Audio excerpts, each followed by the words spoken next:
சொன்னைக்கான சிறுகடிக்க ஆசையில் பார்த்தோன்னா தரமான சம்பவம் ஒன்று நடந்திருக்கும். காரணம் என்ன அப்படின்னா, சொன்னைக்கான சிறுகடிக்க ஆசையில் ஒரு காம்படிஷன் ஒன்று போயிட்டுருக்கும். அந்த காம்படிஷன் என்ன அப்படின்னா, ரோகிணி அப்புறம் மனோஜ் 2 பேருமே பார்த்தீங்கன்னா கணவன் மனைவி அப்படிங்கிற ஒரு காம்படிஷனில் ஜாயின் பண்ணியிருப்பாங்க. அதே காம்படிஷனில் விஜயாவும் மனோஜ் பார்த்தீங்கன்னா தாய் பிள்ளை அப்படிங்கிற காம்படிஷனில் பார்த்தீங்கன்னா ஜாயின் பண்ணியிருப்பாங்க. இதில் என்ன ஒரு ட்விஸ்ட்டு அப்படின்னா, ரோகிணியும் மனோஜ் பார்த்தீங்கன்னா இந்த காம்படிஷனில் கலந்துருக்கும் போது விஜயாவும் மனோஜ் பார்த்தீங்கன்னா இந்த காம்படிஷன் கலந்துருப்பாங்க.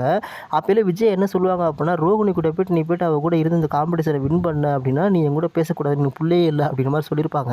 அதுக்கு மனோஜ் பயந்துட்டு இல்லைம்மா அதெல்லாம் பிரச்சனை இல்லை, நம்ம பார்த்தீங்கன்னா தாய் பிள்ளை அந்த காம்படிஷன் 2 பேரும் கலந்துட்டு வின் பண்ணிக்கலாம் அப்படிங்கிற மாதிரி சொல்கிறாங்க. அதே மாதிரி 3 பேர் செலக்ட் ஆகிறாங்க. அதில் பார்த்தீங்கன்னா விஜயாவும் மனோஜும் பார்த்தீங்கன்னா ஒரு கும்பலாக இருப்பாங்க. அப்போயில இந்த காம்படிஷனில் பார்த்தீங்கன்னா மனோஜ் விஜயாவும் வின் பண்ணதுக்கப்புறம் கேட்பாங்க, நீங்கள் பார்த்தீங்கன்னா மனோஜ்கிட்ட என்ன கேட்பாங்க அப்படின்னா, மனோஜ் நீங்கள் பார்த்தீங்கன்னா உங்கள் அம்மாவை நீங்கள் எப்படி பார்க்குறீங்க அப்படின்னு சொல்லும்போது, நான் இந்த லெவலுக்கு படித்து இந்த அளவுக்கு ஒரு பெரிய பிஸ்னஸ்மேன் ஆனதுக்கு முக்கியமான காரணம் எங்கள் அம்மா தான், எங்கள் அம்மா விஜயா இல்லாமல் என்னால் சாதிக்க முடியாது அப்படின்னு சொல்லிட்டு மனோஜ் ரோகிணி பாட்டுக்கும், அடா பாவி நான் வாழ்க்கையில் எவ்வளோ நல்லது பண்ணியிருக்கேன், என்னையை விட்டு உங்கள் அம்மா கூட சேர்ந்துட்டு நான் அந்தளவுக்கு பிஸ்னஸ்மேன் ஆனதுக்கு முக்கியமான காரணமே உங்கள் அம்மா தானே சொல்கிறேடா அப்படிங்கிற மாதிரி சொல்லியிருப்பாங்க.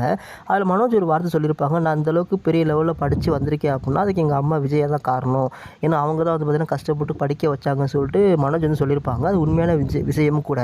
ஆனால் அப்படியே என்ன சொல்லுவாங்கன்னா, இந்தளவுக்கு நான் பெரிய ஒரு பிஸ்னஸ்மேன் ஆயிருக்கேன் அப்படின்னா, ஹோம் அப்ளையன்ஸ் வச்சு இந்த அளவுக்கு பெரிய ஒரு ஆள் ஆயிருக்கேன் அப்படின்னா, அதுக்கும் காரணம் எங்கள் அம்மா தான் அப்படிங்கிற மாதிரி சொல்லும்போது ரோகிணி ரொம்பவே ஃபீல் பண்ணியிருப்பாங்க. உன் வாழ்க்கையில் நான் இருந்து எவ்வளவோ ஒரு நல்லது பண்ணியிருக்கேன்டா, ஆனால் உங்கள் அம்மா அந்த நேரத்தில் நீ பெருசுப்படுத்தி பேசும்போது ரொம்ப கஷ்டப்பட்டேங்கிற மாதிரி கீழே ரோகிணி பார்த்தீங்கன்னா ஸ்டேஜுக்கு கீழே ரொம்ப வருத்தப்பட்டு இருப்பாங்க. எல்லாம் முடிஞ்சதுக்கப்புறம் பார்த்தீங்கன்னா மனோஜுக்கும் விஜயாவுக்கும் பார்த்தீங்கன்னா அவார்ட்லாம் கொடுப்பாங்க. அவார்ட்லாம் கொடுத்துட்டு சரி ஓகே உங்களோட தாயின் பிள்ளையின் பாசம் ரொம்ப பிடிச்சிருக்குங்கிற மாதிரி அந்த காம்படிஷன்லாம் அவார்ட்லாம் கொடுத்துட்டு கீழே இறங்கும் போது மனோஜ் விஜயாவும் கீழே இறங்கி வரும்போது விஜயா ரோகிணியை பார்த்து, இனிமேல் என் பையன் பின்னாடி வந்து அப்படின்னா உனக்கு அவ்வளோதான் மரியாதை, இனிமேல் என் பையன்கிட்ட பேசுகிறதோ பார்க்குறதோ எந்த ஒரு வேலை வச்சுக்காத, எதுவாக இருந்தாலும் கோர்ட் இருக்குது, அவங்க தீர்ப்பு என்ன நடக்குதோ அந்த தீர்ப்பின்படி நீ போயிட்டே இருக்கணும் அப்படிங்கிற மாதிரி சொல்கிறாங்க.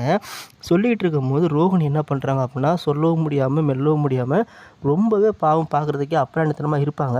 பட் என்ன தான் இருந்தாலும் ரோகிணி சைடு பார்த்தீங்கன்னா நிறையா மிஸ்டேக் இருந்தாலும், இப்போ முத்துக்கு மீனாக்கு நிறைய இடைஞ்சல் கொடுத்தாலும், ஃபேமிலிக்கு நிறைய இடைஞ்சல் பண்ணிட்டு இருந்தாலுமே ஒரு பக்கம் ரோகிணியை பார்க்க போனால் அவங்க வாழ்க்கைக்கு எது நல்லதுங்கிற மாதிரி தான் அவங்க பார்த்துக்கிட்டு இருக்காங்க. பட் இருந்தாலும் ரோகிணி அப்படிங்கிறவங்க வாழ்க்கைக்கு சில விஷயங்கள், அதாவது விஜயாவோட குடும்பத்துக்கு கெட்டது நினச்சிருக்கலாம், பட் இருந்தாலும் மனோஜ் கூட வாழணுங்கிற ஒரு ஆசையில் தான் எல்லாமே பண்ணிக்கிட்டு இருப்பாங்க. ஒரு பக்கத்து ரோகிணியை பார்க்க போனால் சரி பாவம்டா ஏன்டா அந்த பொண்ணு ரொம்ப கஷ்டப்படுத்துறீங்க அப்படிங்கிற மாதிரி இருக்கும். ஒரு பக்கத்து ரோகிணி பார்த்தீங்கன்னா ரோகிணி சும்மா விடாதீங்க, அவள் எவ்வளோ கெட்டது பண்ணியிருக்கா அப்படிங்கிற மாதிரி சில பேர் மைண்ட் செட்டுக்கு தோணும். பட் இந்த பார்க்குற ஆடியன்ஸ்க்கு நிறைய பேருக்கு எத்தனை பேருக்கு ரோகிணியை பிடிக்கும், எத்தனை பேருக்கு ரோகிணியை பிடிக்காது அப்படின்னு சொல்லிட்டு மறக்காமல் இந்த வீடியோக்கு லைக் பண்ணிட்டு கமெண்ட் பண்ணுங்கள். லைக் பண்ணிட்டு கமெண்ட் பண்ணால் சரி ஓகே ரோகிணி இவ்வளோ பிடிச்சிருக்கு பிடிக்கல அப்படின்னு சொல்லிட்டு நிறைய பேர் கமெண்ட் பண்ணுவாங்க. அதை பார்த்துட்டு நிறைய பேருக்கு எதனால் உங்களுக்கு ரோகிணி பிடிச்சிருக்கு, எதனால் ரோகிணி பிடிக்கல சொல்லிட்டு அவங்க ஆப்போசிட் நிறைய பேர் கமெண்ட் பண்ணுவாங்க. ஃபைனலாக பார்த்தீங்கன்னா ரோகிணிட்டு விஜயா பார்த்தீங்கன்னா இனிமையை மகன் பின்னாடி வந்த உடனே உனக்கு அவ்வளோதான் மரியாதை, கோர்ட்டில் என்ன சொல்கிறாங்களோ அந்த படி நீ போயிட்டே இருக்கணும் அப்படின்னு மாதிரி சொல்கிறாங்க.